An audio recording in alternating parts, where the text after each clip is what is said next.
This is just a policy decision. So now it's in the hands of Congress. And what will Congress do? Well, here is Morning Joe. It had nothing to do with getting us here. Right. As a member of Newt Gingrich's Reagan Revolution crew. Contract with America. Was that a friendly document towards immigrant communities? Or I would say nothing in terms of espousing. I mean, I'm old enough to remember Scarborough's country.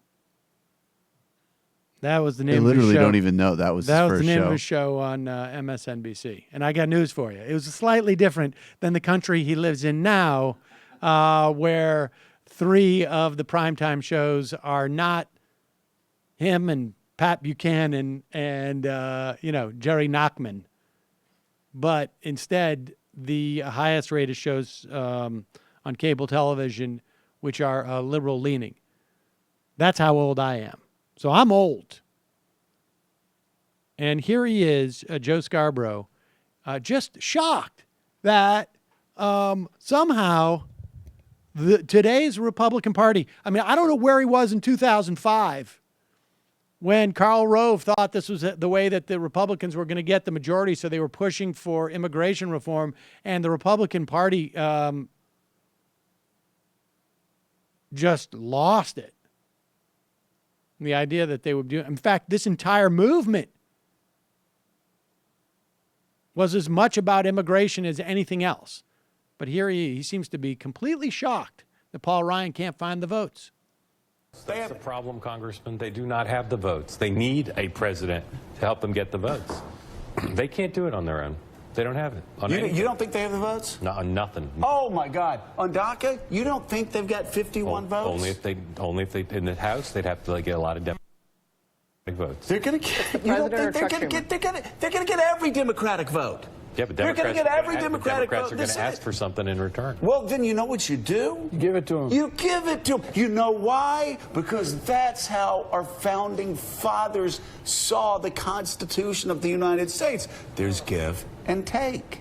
Casey. There's Casey. Every Democrat would vote for this. This is not rocket science. You start with 48 votes in the United States Senate for Dreamer legislation. I can already name you 4 senators that are on board there. You start with every member of Nancy Pelosi's caucus. This is not hard. Yeah, but, for Paul Ryan and Mitch McConnell, they'd still rather be with the president than with Nancy Pelosi or Chuck Schumer. It's as simple as that. Well, but if they're not, listen, if they're not smart enough to be able to pass this and say, I'm not with Nancy Pelosi, I'm with 75% of the American people, then they really don't deserve to be in their position. They should just go into a dark basement in Janesville and tweet for the rest of their life. This is not hard.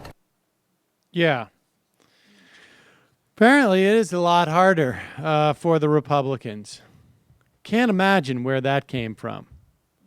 It's amazing how much Donald Trump has changed, isn't it, over the past? He used to be on the joke. He was in on the joke. He would say things like Mexicans are rapists with sort of a Don Rinkles twinkle in his eye. Yeah, and he used to end all of his bits with, we all need to love each other. That's right. That's right. His racism and misogyny always came with a wink. Right. Now, not so. Hi, folks. Sam Seder here. We still need your help on our Patreon page. YouTube ads have come back, but not nearly as much as we had before. So if you can help us out, any little bit helps. Head over to our Patreon page right at this URL, and you'll help us keep helping you by making videos